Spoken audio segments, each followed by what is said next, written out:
What secret of yours could literally ruin your life if it were revealed? At one time, I helped my friend's family by looking after their cat for a week. Every day for a week, I went to their house and snooped around the rooms. I found my friend's diary and read it cover to cover. In the end, I used this information to hook up with her. Now she is my wife. Once, I took a dump in the bathtub, and then, realizing the horrible mistake I had made, I dumped the shit into a hole in the wall. Later, my parents did some renovations and sealed that hole. So now, in my parents' house, between the bathroom wall and the kitchen wall, lies a 15-year-old shit. 2 years ago, I found myself in a tough financial situation and sold my house to keep my business afloat. I forgot to tell the new owners that there is a 75 square meters bunker on the property, which I built about 7 years ago. The bunker, which I call my home since I sold my real house, has a well-hidden entrance. But I still come and go, very early or very late. I am a lonely person, living by myself. Now, I am in a position where I could move to another place, but I like this secret haven so much. I hate all my friends, literally. I have nothing in common with any of them, and I don't care about them. But I am very afraid of being alone and have no one to go to, so I continue to communicate with them since the 3rd grade. In front of all my acquaintances, I pretended to be colorblind, including my own parents. Now I am 28. I even convinced an optometrist of this. I killed a person while on duty. I made a control shot to the head so that the wounded would not suffer. Nevertheless, I took a person's life, and the feelings associated with this weigh heavily on me. No normal person likes to cause pain to others. He was hit by our mobile artillery. Although part of me wanted him to suffer, it was wrong. While my medic was treating my wound as the duty officer, I took out my .45 caliber pistol and shot him in the head. I knew my guys wouldn't say anything. Most of them just looked around, accepted it as a fact of war, and continued on. I remember feeling sick afterward. When I came home, everyone acted like I was a hero. I have never felt like such a hypocrite in my life. I am telling this for the first time. Essentially, I live in a lie. I told my entire family that I managed to transfer from a municipal college to a university, but I never completed all the requirements to get in there. So, since I live at home with my parents, every day instead of going to classes, I go to the local library. My lie has grown so much that I even periodically go to the university campus and meet my girlfriend there for lunch. I made fake transcripts and showed them to my family to create the appearance that I am actually studying.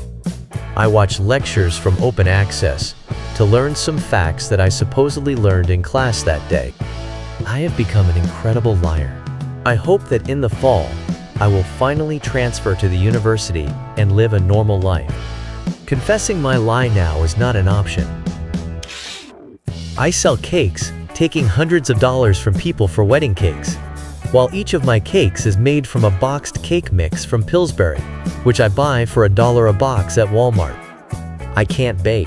Every time I try to bake a cake from scratch, it doesn't work out. But baking is the work of my whole life. All my friends call me a pastry chef. It feels like my whole life is a big lie. But people constantly praise my cakes, saying how delicious they are, saying they are much better than cakes made from mixes, saying they could never bake such a delicious cake. And in the end, for $1, they can bake the same delicious cake. Just add butter, eggs, and water. My excuse is that I love decorating cakes. I make all the icings and frostings from scratch. I just hate baking those damn cakes. If it comes down to it, my prices are mainly based on the decoration of the cake, not the cake itself. But still, no one knows my secret except my husband. Even my best friends think I am a master baker, mixing and baking these damn cakes. I have been doing this for many years. If anyone found out about this, my business and reputation would be ruined. I constantly tell myself that I should learn to make these damn cakes without using mixes, but I never get around to it. Sometimes I feel like such a fraud. My cousin died when we were both 17. Right after the funeral, there was a reception at their house. I went into his bedroom and stole all the money that was there, as well as other valuable items that his parents didn't even know were missing. No one knows I did this. Everyone thinks he didn't have any money in his room, just some change. I don't regret my actions, but I will never admit to what I did. And I also had a box with cum. Can you please explain what kind of box it was? But this is literally what I wrote. A box from under the feet. At least it used to be. Every time I jerked off, I came into it. I used it for 2 or 3 years, so a decent amount of cum accumulated in it.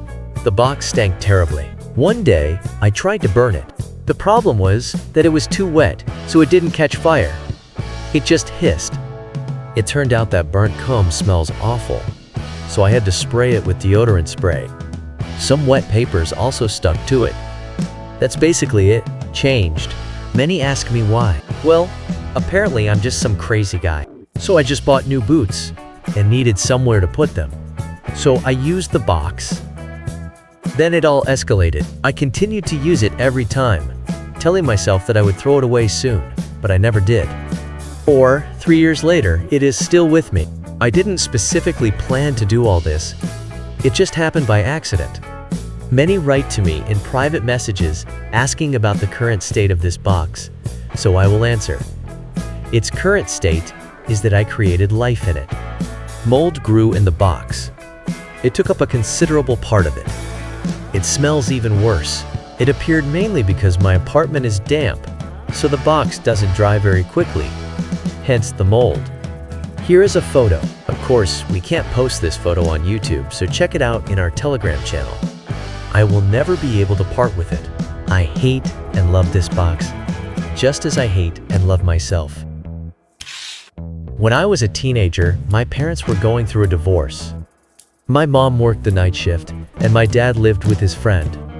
One evening, my sister, who was 19 at the time, came home drunk from a party. She was acting silly and plopped down next to me on the couch, started grabbing my leg, laughing, and all this led to us making out. In the end, we had sex. When we woke up the next day, she didn't remember anything about the previous night, so I just kept my mouth shut. A few years passed. My sister came home from college, and my dad came to visit. At one point, they had an argument, and in a fit of anger, my dad declared that he would never forgive her for the abortion she had at 19 for killing his grandchild. He is very religious. And then I suddenly realized that the child she aborted was... This secret won't ruin my life, but every time I think about it, I feel like a jerk. I have a blind brother. When we were little, it really upset me that he got so much attention and that I had to help him a lot and be very responsible. So when my brother and I went out to play on the street, to the store, or anywhere without adults, I often left him in an unfamiliar place. Then I quietly stepped aside and watched how he tried to figure out where he was and what was happening. Besides, as a child, I was a smart kid and understood that through various manipulations, I could attract more attention to myself. When I helped my brother with his homework, I gave him the wrong answers so that my parents would think I was smarter than him. Now my brother is my best friend. He goes to college and lives alone. He has become one of the smartest people I have ever met. Now, I try to make amends for my guilt towards him, trying to be the best sister in the world, but I still feel guilty for considering him a burden in childhood. Changed. Immediately after writing this comment, I called my brother. He was on his way to class at that moment. I told him about my feelings of guilt, and he laughed. My brother said he understands how uncomfortable it is for me. He said that all the good things I have done for him as a sister completely overshadow all my bad deeds, and that he loves me more than anything in the world. I am glad I talked to him. I advise everyone who has the opportunity to talk to a loved one before whom you feel guilty. For 5 years, I pretended to be chronically ill to avoid going to middle and high school. I was allowed to study from home at my own pace. I managed to deceive a group of doctors, my family, teachers, and friends, making them believe that my symptoms were real. In addition, over these 5 years, my family was billed over $100,000 in medical expenses, not covered by insurance. I didn't fully realize the extent of the expenses on my health until much later. And this was one of the main reasons I decided to stop pretending. After finishing school and getting into a good university, I decided it was time for my pain to disappear. No one questioned why my symptoms suddenly vanished. The doctors explained it by saying that I had finished my period of puberty. I got into a good university. As my family continues to drown in debt due to medical bills, I plan to pay them back someday. I made up this crap because I was a 12-year-old kid who hated school. At the beginning of each school year, I wanted to stop pretending. But in the end, everything led to the fact that due to the pain, I couldn't go to school. Now I feel terribly guilty for what I did. I really want to confess my lie to everyone. But I know I can't, because then I would never regain people's trust. Changed. Those who say that I am absolutely right. I completely agree with you. But I want to draw attention to a couple of points. This happened more than 10 years ago. Since then, I have graduated with a bachelor's degree and studied in law school. Now I work as a lawyer in a large law firm and have the opportunity to pay back my parents. I have tried many times to return the $50,000 that they have already paid. And I have also tried to get them to let me take on the remaining $50,000 debt. They refuse. I hope they will let me help them retire, and I think we have made some progress on this issue. I am not going to abandon my parents. I really plan to repay them somehow. Watch other videos at our channel.